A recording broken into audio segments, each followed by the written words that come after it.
When I started Kicks Academy, I really wanted to shine the light on good entrepreneurs and good micro businesses. What's been something that's happened in your career of being an entrepreneur that didn't maybe go to plan, but you had a big lesson in it?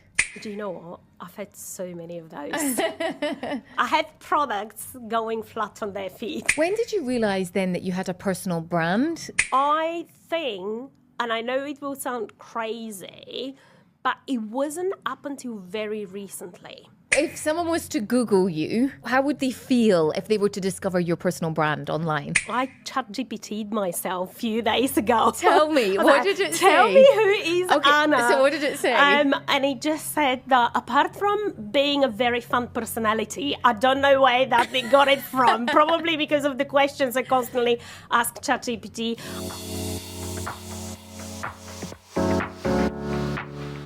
Hi everyone, welcome back to the Kelly Lundberg podcast. I'm your host, and on today's show we have Anna. Now Anna is a total powerhouse when it comes to building businesses. Today we talk about the third business that she's got, the Kicks Academy.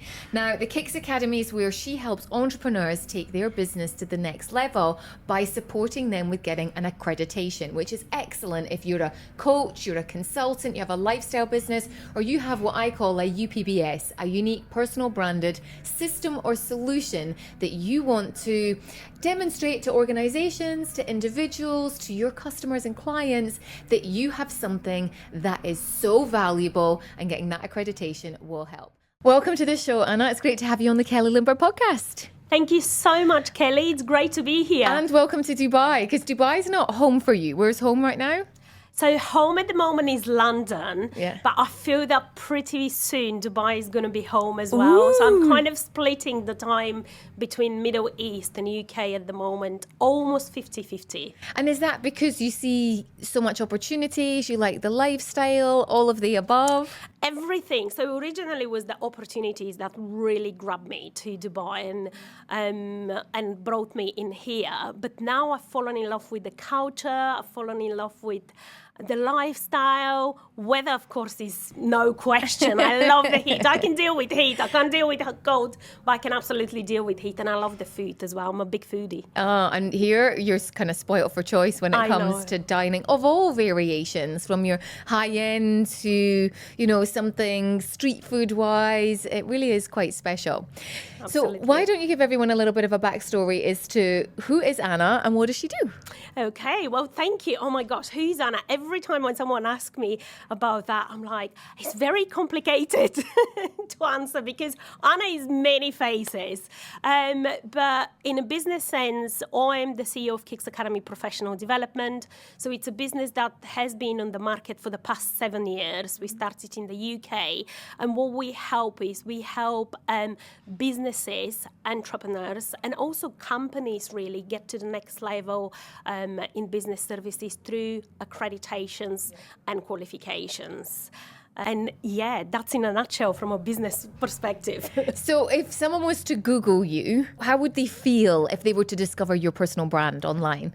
Oh, that's a really good question. You know what? I ChatGPT'd myself a few days ago. Tell me, what did it say? Tell me who is Anna. So what did it say? And it just said that apart from being a very fun personality, I don't know where that they got it from. Probably because of the questions I constantly ask ChatGPT. Anna is the CEO and founder of Kicks Academy Professional Development, CEO and founder of my other two businesses before that as well, which they were built to sell businesses. But the first bit that will come will be the Kicks Academy Professional Development, and just a few sentences of what we do as a business. So were you quite happy with the response of what Chat said? Oh, I was very happy. I had just heard about this recently about ChatGPT and yourself, and that's the next level of who are you versus what does Google say about you when it comes to personal brand or just about you in general. Yeah. So what gap were you trying to fill, or what made you think, okay, this is the next step in business for me, accreditations and helping entrepreneurs and business owners with that? When I started Kicks Academy, I really wanted to shine the light on good entrepreneurs and good micro businesses. Okay. Because small businesses and enterprises do have that opportunities from a financial perspective. They automatically get more visibility as well. But the micro businesses and entrepreneurs are the one that we have to shine light on. And it was a very unregulated environment, especially the coaching industry. Okay. So I started thinking, what could be done that the good coaches, good consultants in any type of field out there, whether they're business coaches, strategists, sales, personal development, can really stand out, can really make their brand stand out. And that was through actually applying some regulations into place. So I've approached some of the qualifications and accreditations bodies out there in 2019.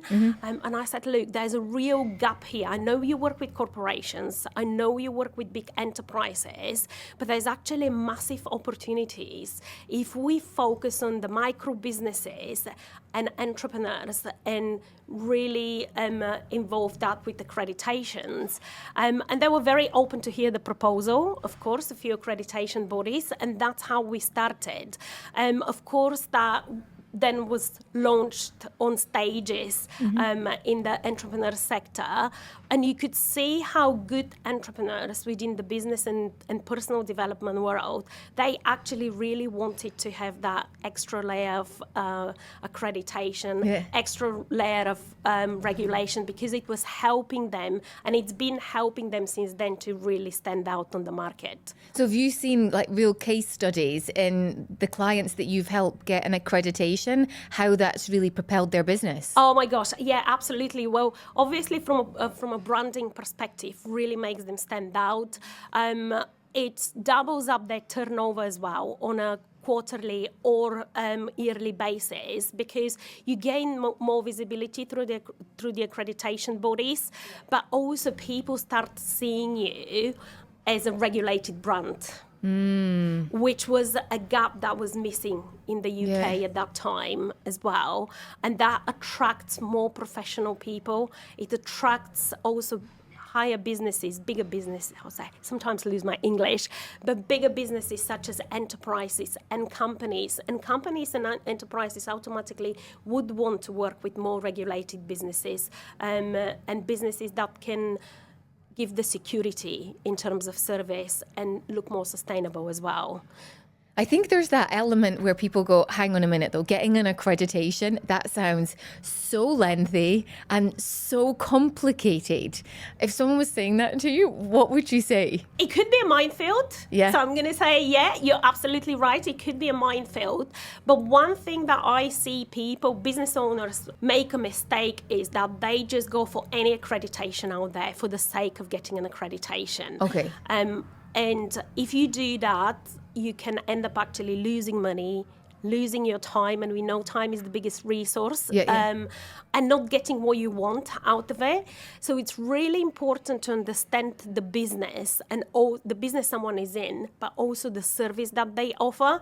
And that's what we do every time when we help business owners, and especially with the micro businesses as well and small businesses, we actually do research, a background research of who they are in business, what type of clients they attract, what is the level financially they want to get within the next quarter, within the next 2 quarters, and within the next year, but also how do they want to position themselves from a qualification and branding perspective. And then we advise them on the right accreditation path. Of course, they can take that after that, or they can proceed with our help.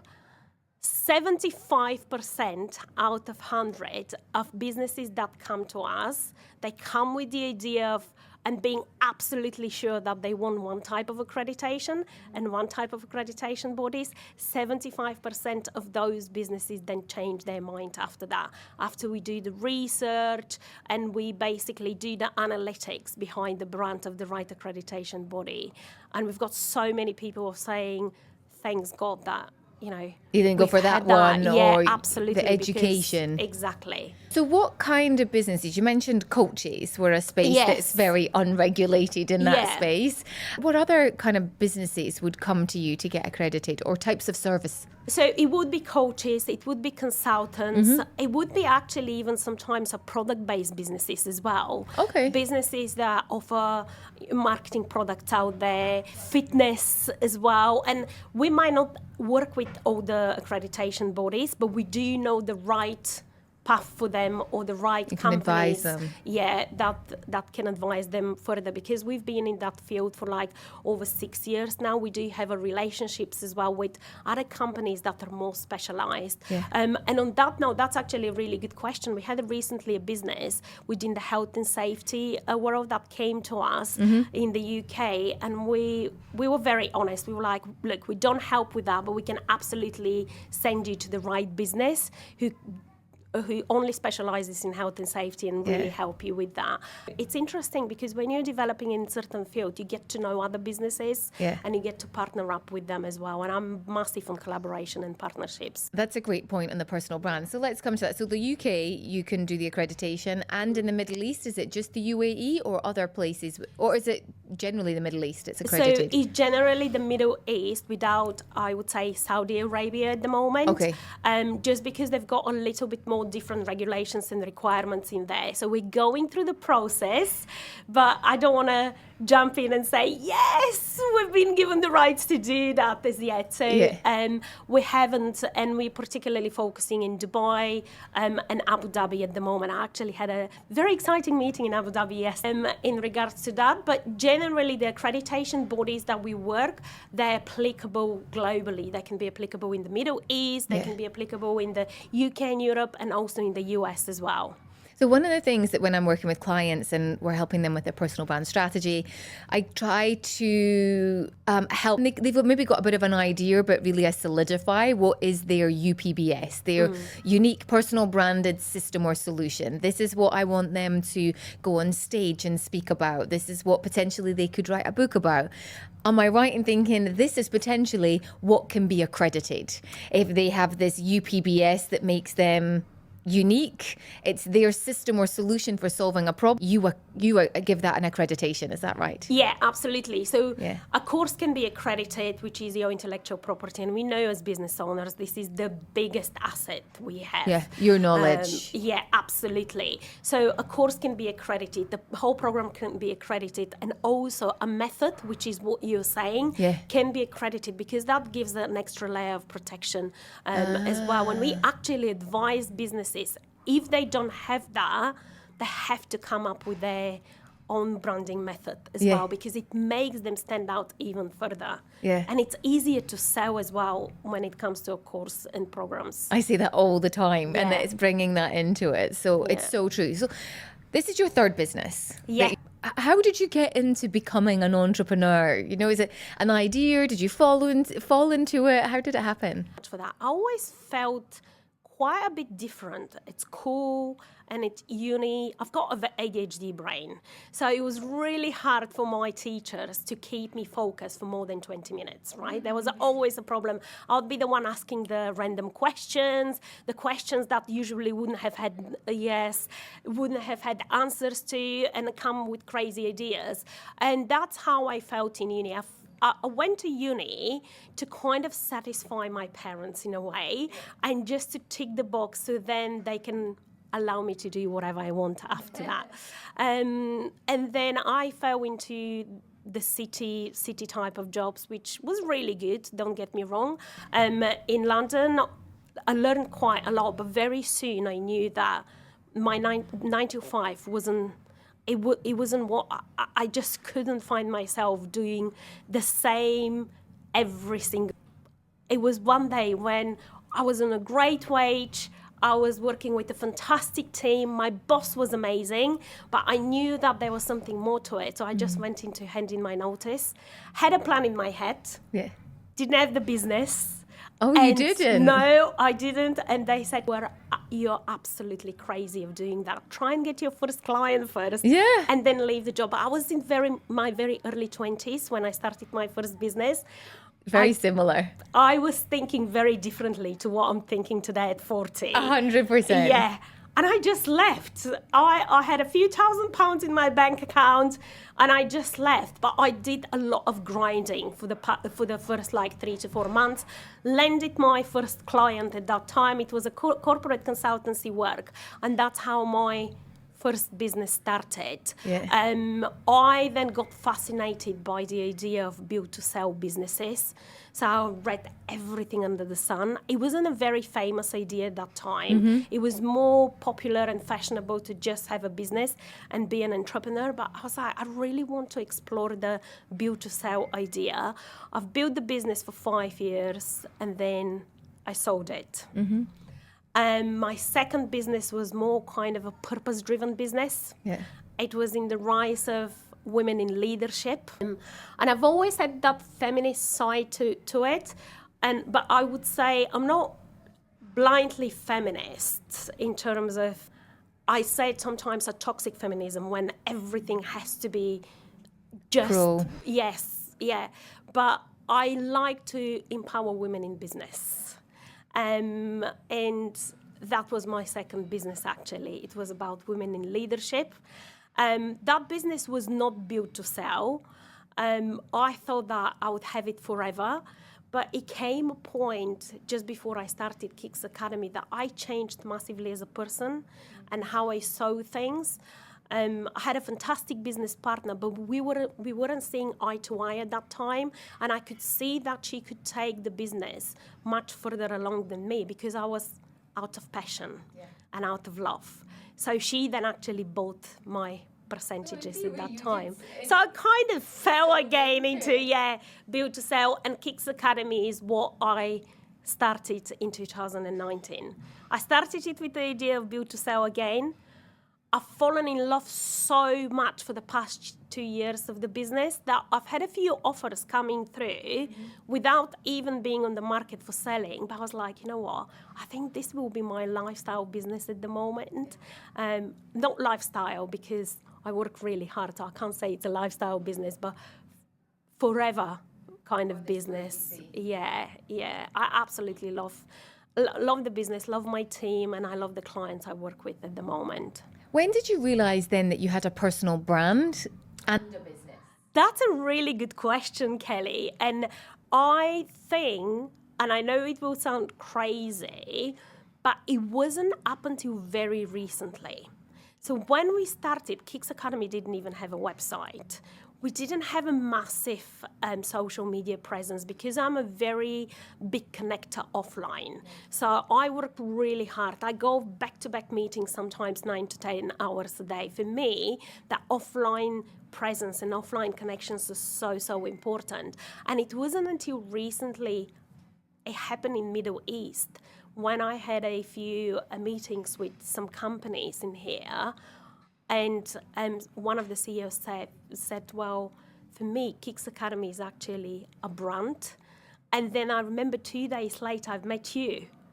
And you started asking me questions about branding. And we did that really interesting game as well. Oh, yeah, the personal brand game. I loved it. And I was like, gosh, I've never actually seen my business up until recently as a brand, until people started noticing and companies and telling me. But I've realized that subconsciously the values within the business that I've got within my team, the behaviors that we dictate as well, because I give leadership responsibilities to everyone who works for us. It's really important. Accountability is very important for me. So everything we stand for collectively as a business, even the colors we wear, I love black and white. And I know some people would say black and white are shades, they're not colors.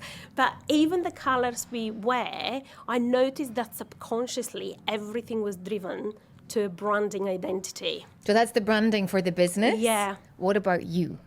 So for me, again, I'll relate to that game that we did. For me, it's really important when it comes to Kicks Academy and my business, but also team. The first thing is health and well-being is massively important. Okay. I dictate that from a personal perspective, and I want that across the board as well. Integrity is my next thing.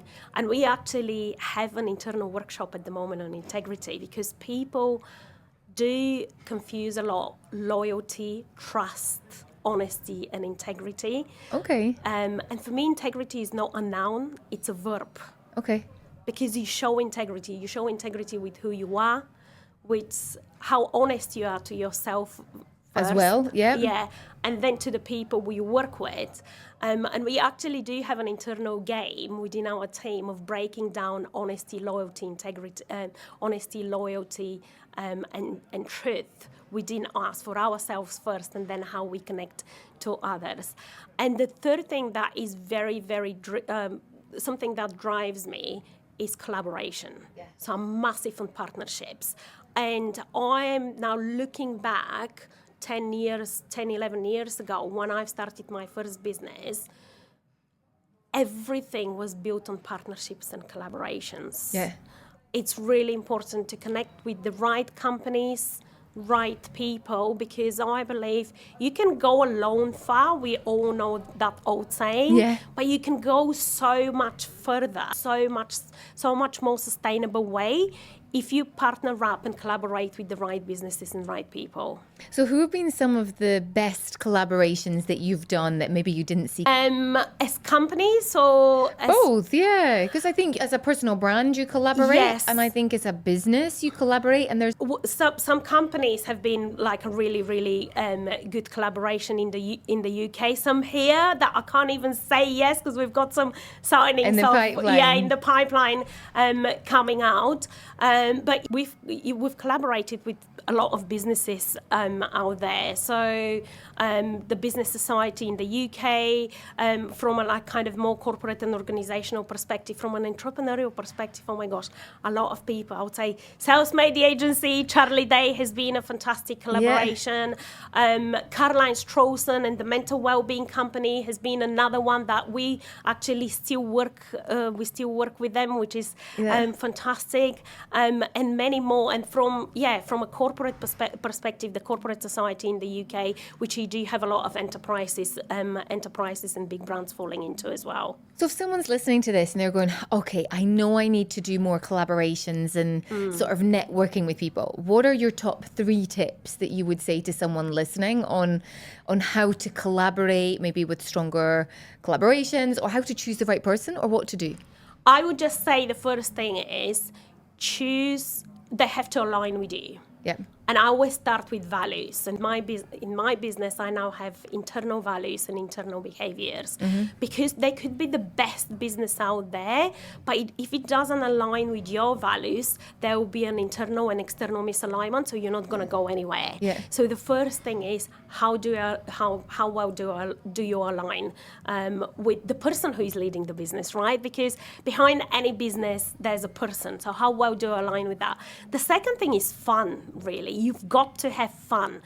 When you have those partnerships, when you collaborate, you will spend a certain amount of with those people, whether that's in a boardroom, whether that's out there traveling. I mean, we do crazy amount of traveling at the moment. I'm impressed at the level of travel that you do. It's crazy. I've had my IV shot yesterday because I was so tired from it. But you will end up spending time with those teams, with those people, and with those companies.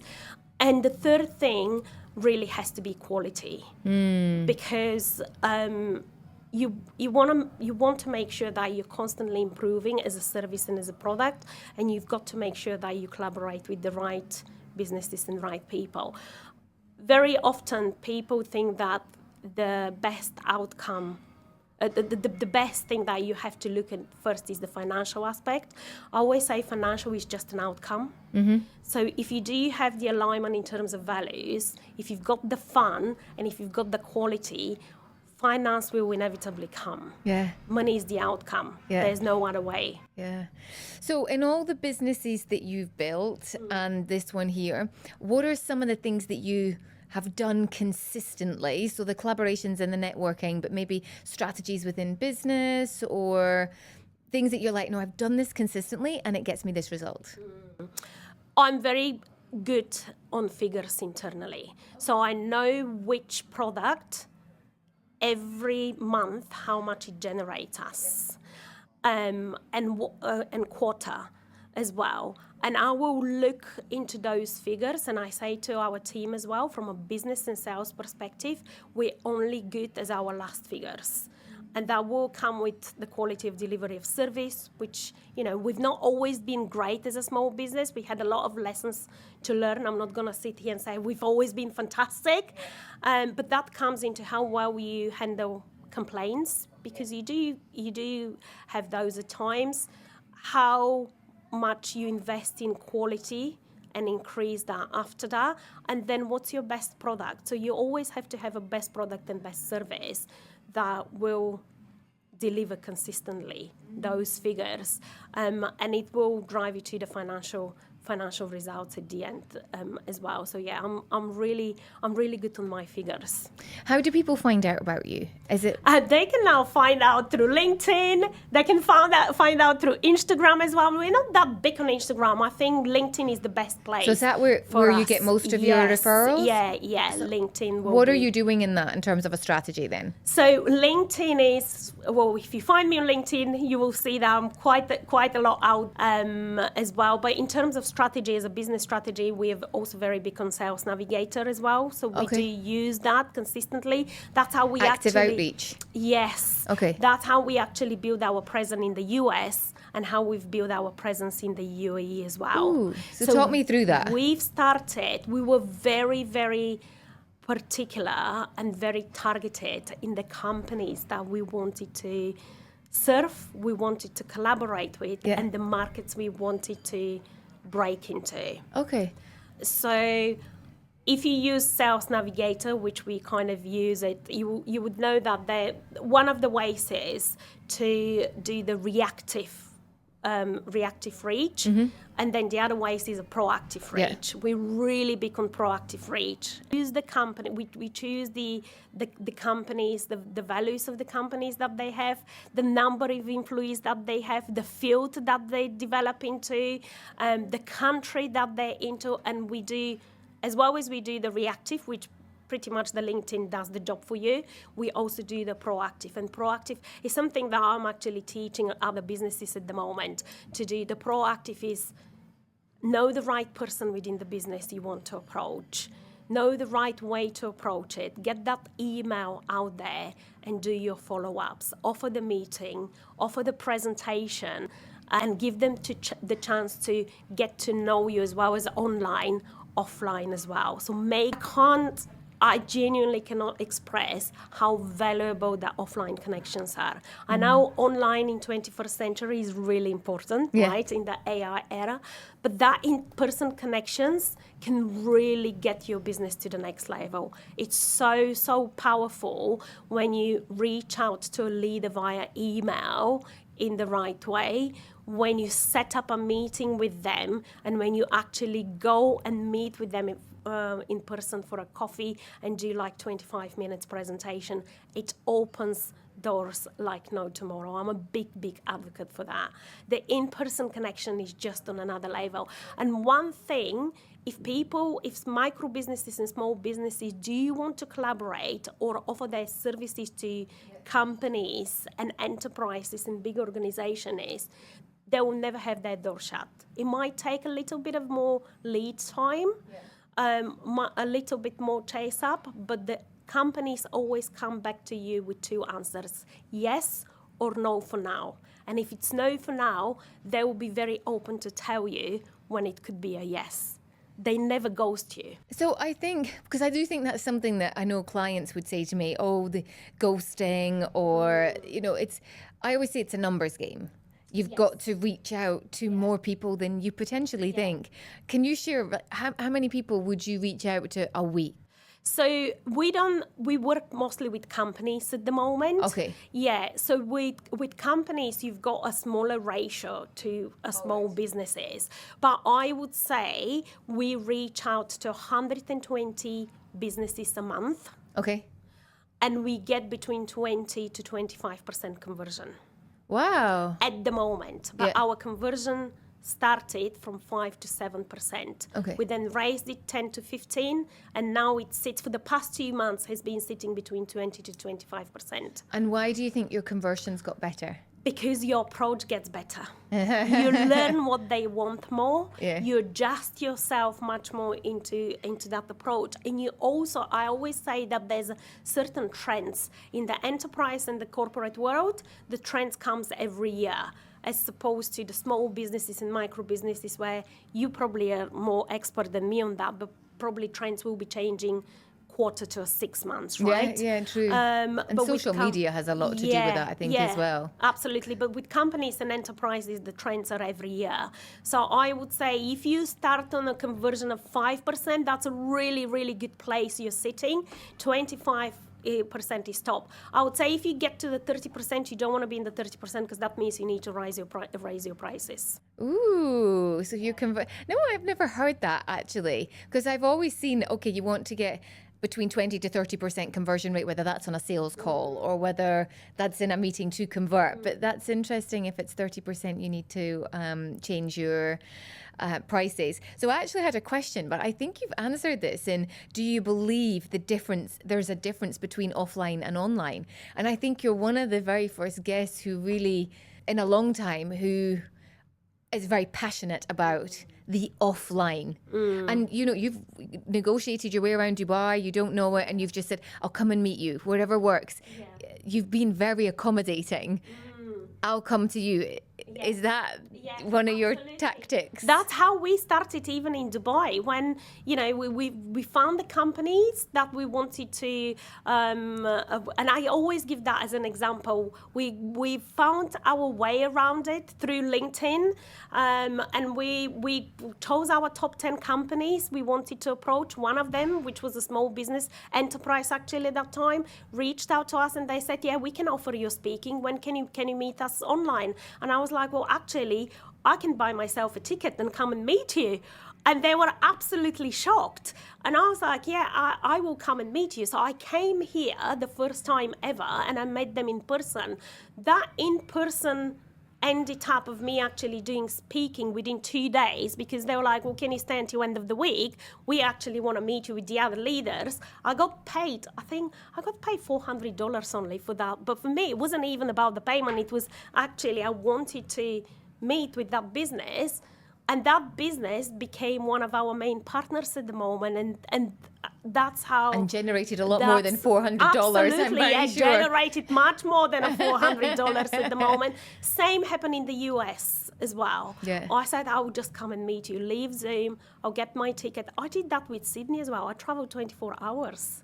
Just to go and meet what you thought was a client. Just to go and meet the company. And did it work? Absolutely, yes. We're going in January to deliver a big corporate talk in there as well. Wow, through just the power of going, I'll come and meet you. I never go with the idea of actually selling to them. Yeah.